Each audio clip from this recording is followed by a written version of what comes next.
we'll kick it off. Okay.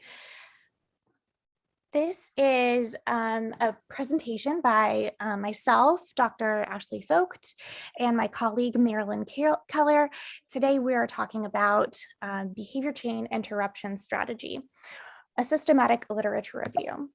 So we're going to start with just a brief summary here of the abstract and overall what behavior chain interruption strategy is exactly, which is about creating natural opportunities for teaching communication skills. And there's been prior to conducting the experimental study that was originally proposed for this presentation to measure the effect of BCIS on generalization and communication skills. This part of our project is still under IRB review. So as we are waiting and meeting those stipulations, we decided to spend our time focusing and digging in to literature review, systematic literature review, and an attempt to establish the current scope and general scope of the BCIS over the past 20 years, since that's been the most recent literature review for BCIS. And therefore, that's what makes this systematic literature review important. But also, we measured the quality of articles that were located systematically in order to establish BCIS as an evidence-based practice. So this systematic review is a precursor to a series really of likely BCIS-related experimental studies. And we want to make sure that we mention as well that we'll discuss our methods, our results, limitations for future research that will also inform our future experimental studies. Okay, so a little background on BCIS. The last systematic review was conducted 20 years ago by Carter and Grenzel. So the current one that we are conducting is an update on the one that exists. So Carter and Grenzel described some of the benefits of BCIS, which are does have motivational advantages, and also the natural environment and routines can be systematically manipulated in order to produce organic opportunities to communicate. There is a need for evidence-based practices to be established, such as BCIS, because of federal mandates such as the Individuals with Disabilities Act and No Child Left Behind, which call for evidence-based practices in education. So there is a quality indicator checklist developed by Horner et al. And colleagues, and this is what we used to guide our coding for quality of the articles that we did select for single case study design.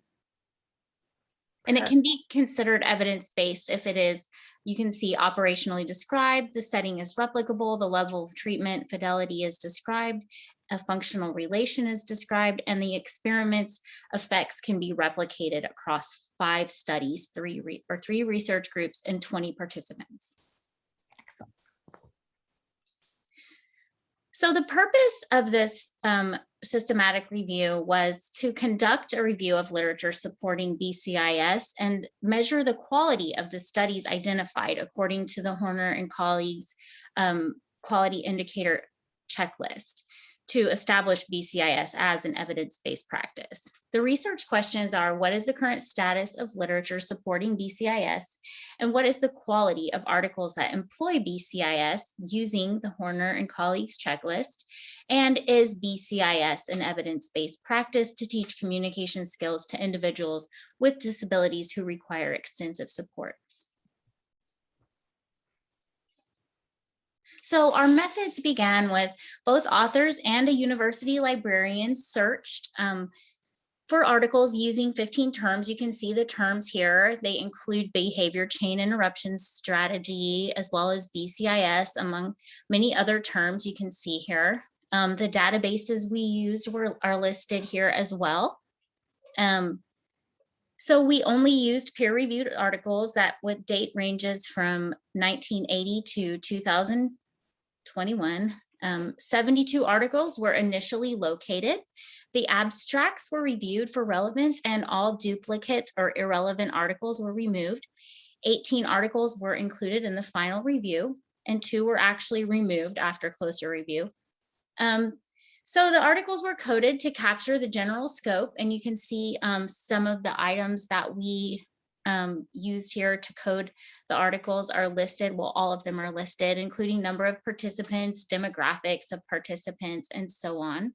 And our inter-rater reliability was conducted on 6 randomly selected articles for a 33%. And then, so for quality indicator procedures, we used the Horner et al. 21 item quality indicator checklist. You can see the 7 variables are listed here, including participants, setting, dependent variable, and so on. And then experimental case design studies were included in the systematic review that met all 21 of the quality indicators were considered high. Those that met 20 to 18 were considered acceptable. And those with less than 18 were considered low quality. And inter-rater reliability was conducted on the same 6 articles used in the general coding. Perfect. So I'm going to hit some of the highlights of the results next. And you can see that our inter-rater reliability was high for general coding and good for the quality indicator coding, ranging in general coding from 85 to 100. And our mean was 93.65. And you can see that our QI coding ranged from 65.2 to 100. And we had a mean of 86.2. And it's important to mention that with our discrepancies, we definitely had some conversations around those, came to consensus, and ended up agreeing on all of those disagreements. So one thing that led to a little bit of a weaker QI coding for quality indicators was the fact that this was a brand new field of research for my colleague Marilyn. So she jumped in head first and dove right in and did an excellent job. This was a lot of new design work and a lot of new terminology for her. So she definitely learned a lot along the way, I'm confident to say. So in terms of general coding, you can see many of the demographics here highlight the fact that the average age of the students included in our work that we have included in the articles that we located, average age was of 10 years old, and many of those students were around upper middle school level. So many of the students also either had intellectual disability, developmental delay, a combination of intellectual disability and autism, or a combination of intellectual disability and some other type of disability category, such as Down syndrome or cerebral palsy. Oftentimes, the setting that the study was conducting in wasn't an applied or a natural setting, such as this typical social context in which the behaviors and communication would need to occur for those students. 2 of them occurred in a clinical contrived setting, and 1 occurred in an undefined setting.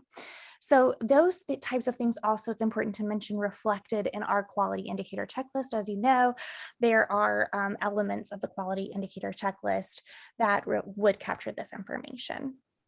So the design most often used was multiple baseline. The dependent variable in terms of how they measured communication skills was oftentimes a verbal or a combination of gesture, picture, verbal. The independent variable with BCIS in terms of how it was taught as an intervention package was often used with time delay and prompting. And oftentimes the intervention was either a researcher in a clinical setting, a researcher in an applied setting, or the actual classroom teacher in the applied setting, which was really great to see. The results most of the time demonstrated experimental control. The limitations discussed are going to be discussed next. And these are also the opportunities for future research will also be discussed and reflected in our experimental studies that follow this work. So in terms of QI coding, the overall quality range is also mentioned above. You'll see that the levels of quality were ranging from 9 were high quality articles, 6 were acceptable quality articles, and 3 were considered low quality articles. We did discover that BCIS is an evidence-based practice to increase communication skills for people with disabilities who require extensive supports. Some strong indicators in the research that were uncovered were things like describing the participant, IOA, quantifiable repeatedly over those dependent variables. Those types of things were very consistent across many articles. The weaker indicators, however, were things like procedural fidelity, applied researchers, and applied settings and design flaws.